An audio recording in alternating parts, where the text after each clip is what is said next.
ஒவ்வொருவர்கிட்டத்தில் நம்ம சொல்லிட்டு போய் முடிச்சானதே டெல்லியிலேருந்து வந்துடுறாங்க. பிரச்சனை எங்களுக்கு தானே தெரியும். என் மீது ஊழல் குற்றச்சாட்டு என்பதற்கு யாராவது சொல்வார்களே, ஆனால் நான் எந்த குற்றமும் செய்யவில்லை, அரசியல் பயணத்தை மேற்கொள்ளாத சூழ்நிலை ஏற்பட்டிருக்கிறது என்று 100 நாட்கள் கூட அவருடைய படத்தை போல ஓடாது இந்த கட்சி என்றாலும் சொன்னார்.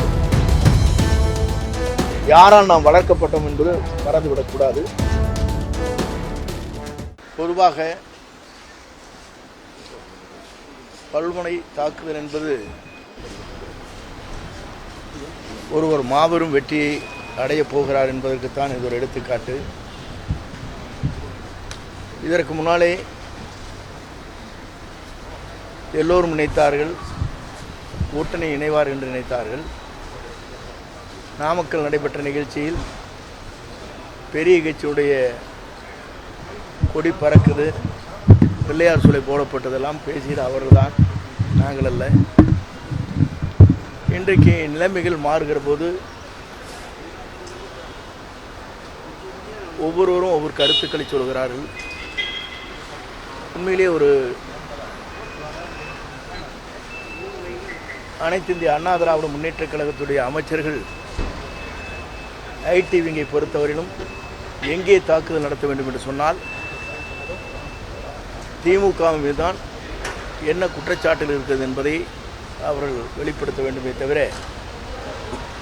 திமுகவுக்கு இவர்கள் பி டீமாக செயல்படுகிறார் என்பதற்கு இதுவே ஒரு எடுத்துக்காட்டு. எந்த புதிதாக உருவாக்கப்பட்டிருக்கிற ஒரு இயக்கத்தின் மீது குற்றச்சாட்டு சொல்வது என்பது ஒரு எதிர்க்கட்சியுடைய நடைமுறையில் இதுவரையிலும் இல்லாத ஒன்று.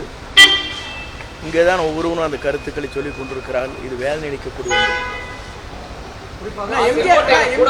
அதிமுக ஆட்சியை ஊழல் ஆட்சி சொல்றதுக்கு எப்படி அவருக்கு தோணுது அப்படின்ற மாதிரி நீங்க எம்ஜிஆர் காலத்துல இருந்து இருந்திருக்கீங்க, கல்வி அமைச்சராக இருந்தவர்.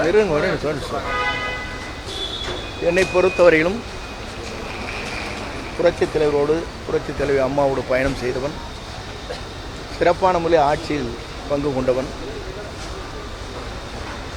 என்னை அறிமுகப்படுத்தியதே அடையாளம் காட்டியதே அவர்கள்தான். என் மீது ஊழல் குற்றச்சாட்டு என்பதற்கு யாராவது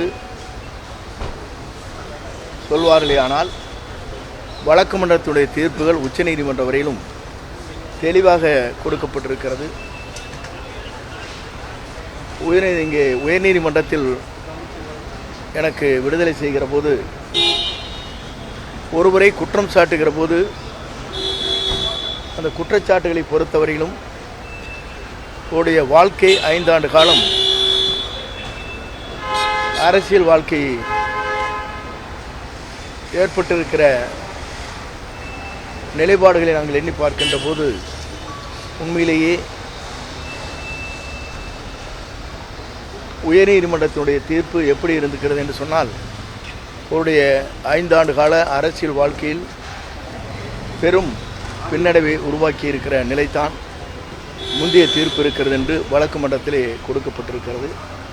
ஆகவே நான் தூய்மையானவன் என்பதை உயர்நீதிமன்றம் உச்சநீதிமன்றம் எனக்கு தீர்ப்பு வழங்கியிருக்கிறது.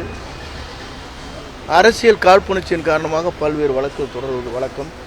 அதன் அடிப்படையிலே தொடர்ந்தார்கள்.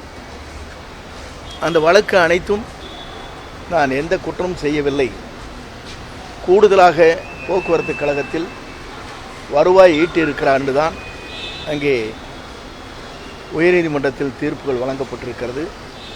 இந்த தீர்ப்பை பொறுத்தவரையிலும் உயர்நீதிமன்றத்தில் சொல்லப்பட்டிருக்கிற தீர்ப்பு அவருடைய எதிர்காலம் 5 ஆண்டு காலம் இந்த வழக்கின் மூலமாக அரசியல் பயணத்தை மேற்கொள்ளாத சூழ்நிலை ஏற்பட்டிருக்கிறது என்று உயர்நீதிமன்றத்தில் இந்த தீர்ப்பிலே வழங்கப்பட்டிருக்கிறது.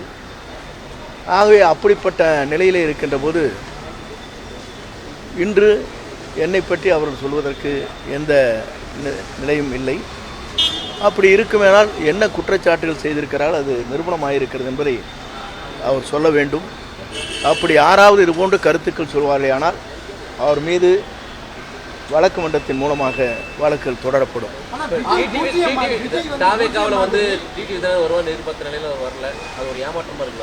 இல்லை ஏமாற்றமல்ல, ஒவ்வொருடைய நிலை அப்படி இருக்கிறது. நீங்கள் ஒரு நாளைக்கு ஒரு நிலை எடுப்பதைப் போல அவரும் ஒரு நாளைக்கு ஒரு நிலை எடுக்கிறார்கள்.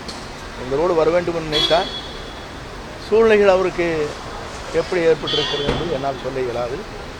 எங்கு சென்றாலும் வாழ்க.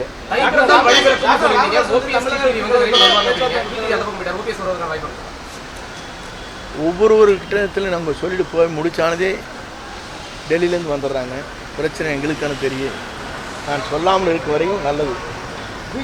ராமதாஸ் பேச்சுவார்த்தை நடத்திருக்காரு தமிழக வெற்றிக்காக தொடர்பு தகவல் வருகிறது. இப்போது செய்திகள் உங்களுக்கு வந்திருக்கு. நான் போகிற வரைக்கும் தான் பார்த்தேன். பேச்சு கொண்டிருக்கிறார் என்று செய்திகள் எனக்கு வந்திருக்கிறது. இப்போது தான் உள்ளே நுழைகிற போது தான் அதை பார்த்தேன். நல்லது நடக்கட்டும். அவருடன் எண் சேர்ந்தாதான் மதிப்பு அதிகமாக இருக்கும். அரசியலுக்கு விஜய்க்கு அனுபவம் இல்லை அப்படின்னு சொல்றாங்க. ஒவ்வொருவரும் இதைத்தான் சொன்னார்கள். புரட்சித் தலைவர் எம்ஜிஆர் கழகத்தை துவங்கிய போது இதையே சொன்னார்கள்.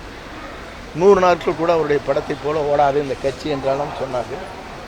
அவர் உயிருள்ளவரை அவர்தான் தமிழ்நாட்டுடைய முதலமைச்சராக இருந்தார். அமெரிக்காவிலே சிகிச்சை பெறுகிற போது கூட தமிழ்நாட்டு மக்கள் அவரை விரும்பி முதலமைச்சராக அரியணையில் அமர்த்தினார்கள். அதுதான் வரலாறு. அதிமுக அண்ணாவை மறந்துருச்சுன்னு சொல்லி விஜய் குற்றச்சாட்டு இருக்காரு. அதை ஏற்றுக்கிறீங்களா? அது கருத்து இல்லை, உண்மையிலே 2 கட்சியும் மறந்துட்டாங்க. அது உங்களுக்கு தெரியுது இல்லையா? நீங்கள் எல்லாம் படத்தை பார்க்குறீங்களா இல்லையா? அம்மாவை மறந்தார்கள், தலைவரை மறந்தார்கள், அண்ணாவை மறந்தார்கள். அதுக்கு தான் நான் வெளியே வந்தேன். ஒருத்தர் படம் போடாது தங்க படம் சிங்கிளாக போட்டு நடத்தினாங்கிற வேடிக்கையில் நீங்கள் பார்த்தீங்களா இல்லையா? எல்லோரையும் மறைத்து விட்டு ஒருவரை உருவாக்குவது என்பது இயலாத காரியம். யாரால் நாம் வளர்க்கப்பட்டோம் என்பது மறந்துவிடக்கூடாது. இன்றைக்கி பாக்கெட்டில் படம் இருந்துகிட்டு தான் இருக்குது. பார்த்தீங்களா இல்லையா?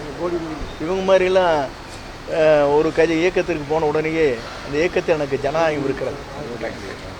ஆகவே ஓடி டைம் வச்சுக்கோங்க.